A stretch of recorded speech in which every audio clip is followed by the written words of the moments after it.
Jadi membutuhkan rangsangan, prinsipnya dari peningkatan Fc gamma reseptor maupun untuk kadar glukosa darah itu membutuhkan potensi ASI yang besar. Jadi target elektroakupunktur ini mencari juga dosis yang bisa memberikan rangsangan sampai ke serabut saraf yang tidak bermielin tersebut. Ya, sekian yang bisa saya jelaskan. Baik, terima kasih Dr. William atas penyampaiannya. Baik, terima kasih Dr. Eni atas sanggahan dan juga pertanyaannya. Kita lanjutkan kepada Dr. Anna Surgian Veterini, dokter spesialis anestesi, konsultan intensive care. Silakan. Ya.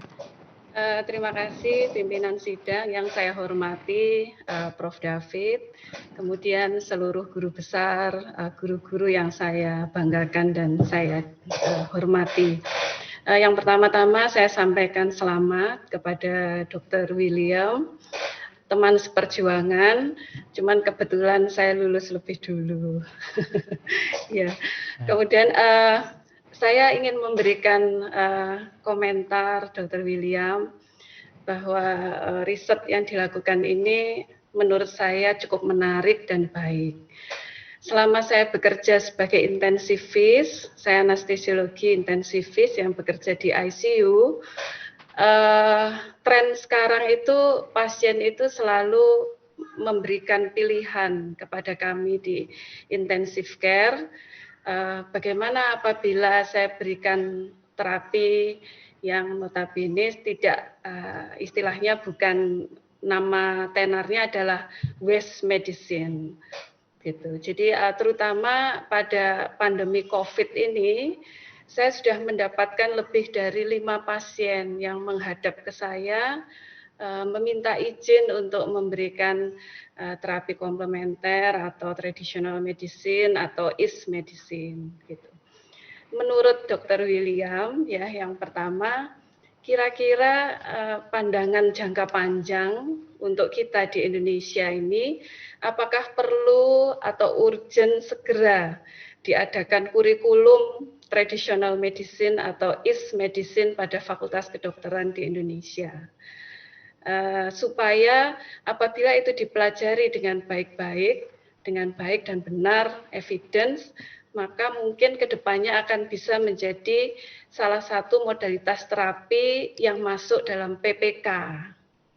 Karena apabila kita memberikan terapi yang tidak ada dalam PPK, setiap kali ada keluarga pasien itu menghadap ke saya, maka yang bersangkutan itu harus tanda tangan inform consent bahwa bersedia menerima resiko yang mungkin terjadi atas terapi yang tidak ada dalam PPK tersebut. Kemudian yang kedua, Dr. William mohon izin Ketua Sidang karena menarik, jadi saya bertanyanya dua. Apakah akupunktur ini bisa ya digunakan pada critically ill? Mengingat penjelasan dari Dr. Will tadi bahwa hewan model yang dibuat pada riset ini sebenarnya adalah menggambarkan DM tipe 1 dan tipe 2. Karena apabila terapi akupunktur ini dapat digunakan pada critically ill di ICU, maka dapat mengurangi beban organ akibat dari tugas metabolisme dan ekskresi apabila kita memberikan terapi farmakologi. Kalau saya lihat dari terapi akupunktur ini kan lebih pada efek pada organ. Kalau kita farmakologi disebut dengan farmakodinamika. Gitu. Pertanyaan saya yang kedua itu, pada critically ill itu selalu terjadi, Dr. William. Namanya glucose intolerance akibat dari resistensi dari insulin dan lain-lain yang tadi sudah disebutkan oleh Dr. Miftah Husurur. Ya, jadi apabila ada kesempatan akupunktur ini bisa dipakai pada critically ill, kami yang bekerja di ICU itu sangat terbantukan. Karena tidak ada efek metabolisme dari ekskresi yang terlalu berlebihan akibat terapi farmakologi. Kemudian yang ketiga, saya ingin menyampaikan komentar atas pendapat tadi yang diberikan oleh, mohon izin Prof. David, oleh Prof. Sarmanu, yang kebetulan adalah figur dalam rumah saya, Prof. Ya. Jadi betul bahwa riset itu harus ditanamkan sejak dini, ya, karena negara itu tidak bisa maju tanpa ada researcher-researcher yang handal. Saya jawab satu pertanyaan dari Prof. Sarmanu. Saya sudah berhasil menciptakan 2 alat yang sedang diurus hak patennya pada masa pandemi COVID ini. Nanti akan di-launching pada tanggal 17 Agustus. Semoga nanti Indonesia bisa memproduksi sendiri alat ini. Alatnya tidak saya buka di sini supaya nanti bisa menjadi surprise. Terima kasih kepada pimpinan sidang dan Dr. William. Ya. Terima kasih kepada Dr. Ana, spesialis anestesi. Nah, untuk jangka panjang, memang saya sangat setuju sekali bahwa itu dimasukkan dalam PPK ya, kurikulum, karena itu juga selain memberikan kepastian ilmu dan juga membantu juga para nanti praktisi kesehatan untuk melakukan riset juga di situ. Jadi untuk pertanyaan ketiga juga itu jadi tergabung di situ. Jadi itu harus masuk dalam kurikulum. Saya sangat setuju sekali. Jadi dengan gitu kita bisa mengetahui apakah pemberian elektroakupunktur atau akupunktur apapun, metode apapun, itu apakah bisa dilakukan pada critical ill. Karena ini pada penelitian saya masih terbatas pada peningkatan sistem pertahanan tubuh pada kondisi hiperglikemi. Dan itu pun masih terbatas pada hewan coba. Jadi masih butuh penelitian panjang lagi memang. Ya, berbagai faktor yang, apalagi critical ill, kita nggak bisa serta-merta melakukan elektroakupunktur. Kalau misalkan terjadi hal-hal yang tidak diinginkan pun, kita akan menjadi masalah di situ kan. Jadi itu perlu jadi dimasukkan kurikulum dan juga membantu kita lebih bisa berinovasi baik itu pada mahasiswa maupun juga pada para dosen-dosennya. Jadi itu juga bisa menjadi salah satu stimulus dan memberikan juga kepastian. Karena selama ini tradisional medicine, baik itu yang di bukan hanya East medicine saja, tapi untuk tradisional medicine yang di Indonesia sendiri butuh kepastian ilmu. Contoh kasus pada kasus Hadi Pranoto itu, nah itu karena tidak ada kurikulumnya, kita hanya dia bisa melakukan klaim yang tidak bertanggung jawab. Nah itu yang kita hindari. Jadi kita perlukan suatu kepastian. Jadi bukan kepastian hukum saja, kepastian ilmu juga. Jadi itu perlu masuk dalam suatu kurikulum. Jadi Jadi ada kompetensinya beberapa divisi masuk di situ. Karena akupunktur ternyata penelitian banyak yang saya baca di literatur banyak dilakukan dari divisi anestesi. Itu banyak sekali penelitiannya. Jadi malah yang program pendidikan dokter spesialis akupunktur medik pun lebih sedikit, kalah. Jadi mayoritas dari divisi anestesi. Nah itu mereka lebih jago juga di situ untuk untuk di bidang akupunktur di situ. Nah, jadi itu yang bisa saya terangkan. Terima kasih. Ya, terima kasih Dr. William, saya puas dengan jawabannya. Baik, terima kasih Dr. Ana. Eh, para sidang ujian akhir terbuka yang saya hormati, waktu ujian telah berakhir. Selanjutnya pimpinan sidang akan mengadakan rapat yudisium untuk menetapkan predikat disertasi promovendus. Promovendus dimohon untuk meninggalkan ruang sidang dan dipersilakan kembali saat pengumuman hasil yudisium. Baik, kita akan mulai mengumumkan hasil yudisium. Berdasarkan hasil rapat yudisium ujian doktor terbuka dan setelah mempertimbangkan prestasi yang telah dicapai promovendus selama dalam pendidikan, ketekunan dan kesungguhan kerja promovendus dalam melakukan penelitian, ketelitian dan ketekunan dalam mempelajari kepustakaan, kemampuan promovendus dalam menarik kesimpulan yang bermanfaat, cara promovendus mempertahankan disertasi yang menggambarkan kemampuan promovendus dalam menguasai dengan baik bidang ilmu yang diteliti, serta semangat promovendus dalam upaya menyelesaikan pendidikannya, kredibilitas ilmiah dan kegunaan serta sumbangan yang berharga dari disertasi promovendus dalam ilmu pengetahuan, dan juga memperhatikan penilaian yang dilakukan oleh Panitia Ujian Doktor Tertutup 10 Juli 2020 yang diketuai oleh Profesor Dr. Haji Sarmanu, Dr. Hewan, Magister Sains, dan segala peraturan dan wewenang yang telah ada pada program studi ilmu kedokteran jenjang doktor Fakultas Kedokteran Universitas Airlangga, maka dengan ini pimpinan sidang memutuskan bahwa disertasi saudara promovendus diterima. Dan dengan demikian saudara William Sayogo, Dr. Magister Imun, telah menyelesaikan pendidikan doktor program studi ilmu kedokteran dengan masa studi 3 tahun 1 bulan, serta dinyatakan lulus dengan predikat dengan pujian atau cum laude. Kepadanya diberikan hak untuk memakai gelar doktor dengan hak dan kewajiban serta kehormatan yang menurut hukum melekat pada gelar itu. Dr. William Sayogo, Dr. Magister Imun, adalah doktor ke-895 dari program studi ilmu kedokteran jenjang doktor Fakultas Kedokteran Universitas Airlangga.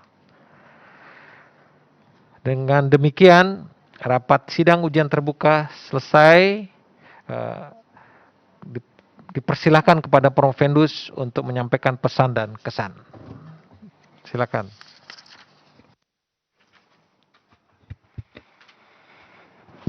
Terima kasih kepada Profesor Dr. David Dr.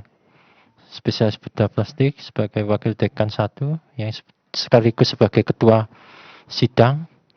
Terima kasih juga kepada promotor saya, Profesor Dr. Yusak Nugraha, Dr. MS Spesialis Patologi Klinik Konsultan. Terima kasih juga kepada Profesor Dr. Insinyur Syahriningsi sebagai kopromotor saya. Terima kasih semua kepada Profesor dan dokter yang sudah bersedia menjadi penyangga dalam ujian disertasi terbuka ini. Pertama-tama saya mengucap syukur kepada Tuhan Yang Maha Esa atas berkat dan karunia-Nya sehingga saya bisa menyelesaikan ujian disertasi ini dengan baik. Meskipun di tengah kondisi pandemi ini sempat juga membuat saya hilang semangat, tetapi saya ingat waktu itu pertama promotor saya, Prof. Yusak, selalu mendesak saya kapan maju.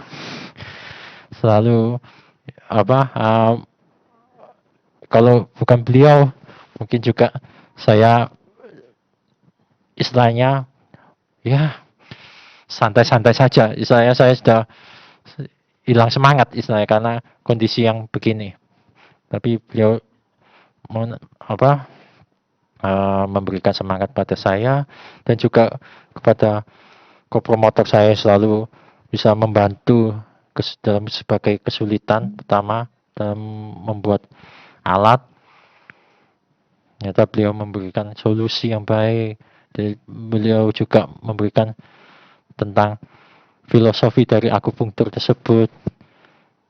Jadi saya juga mendapat pelajaran banyak dari sini. Dan terima kasih juga kepada Prof. Sarmanu.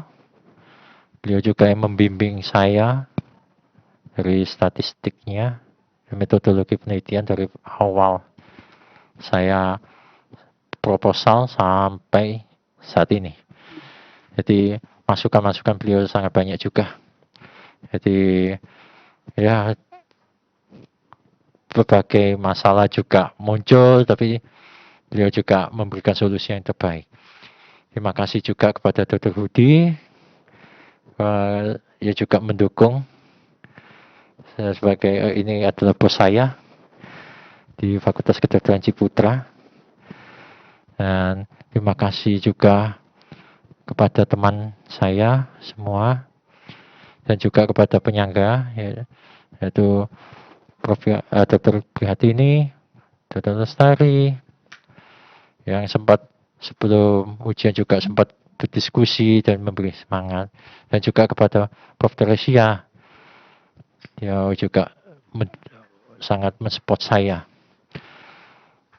Dan saya juga berterima kasih kepada keluarga,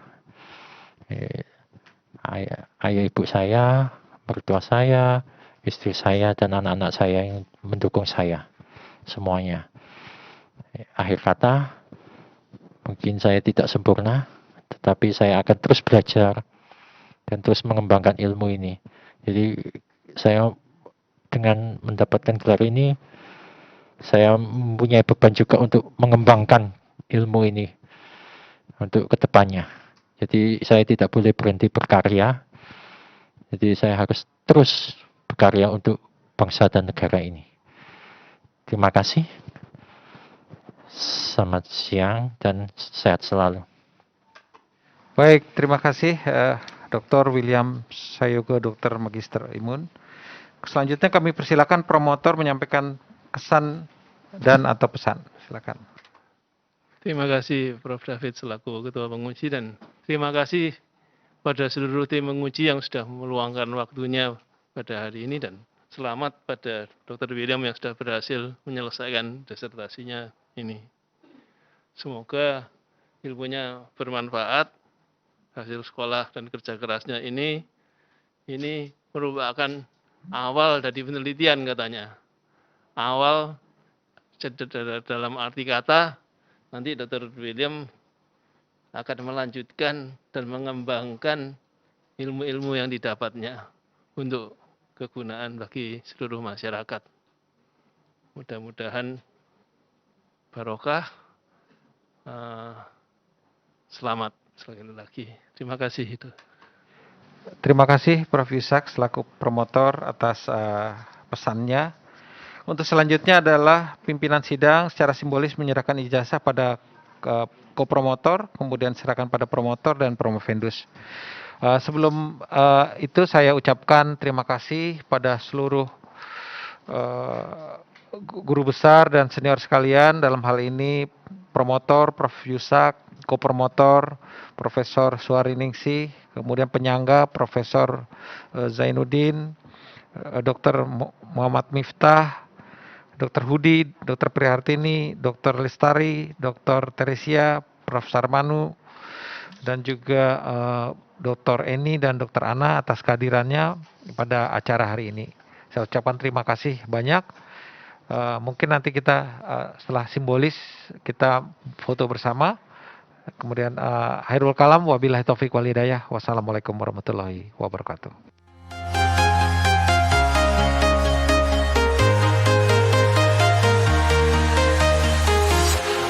Walking alone, the streets are empty. The only thing I can see is my own silhouette. I'm getting stronger, step by step. The clock is ticking, but there's no time for regrets. I've been flying from town to town, from London to Taiwan. I've been all around the globe, trying to protect your soul. We are heroes tonight. We will fly above the sky. Now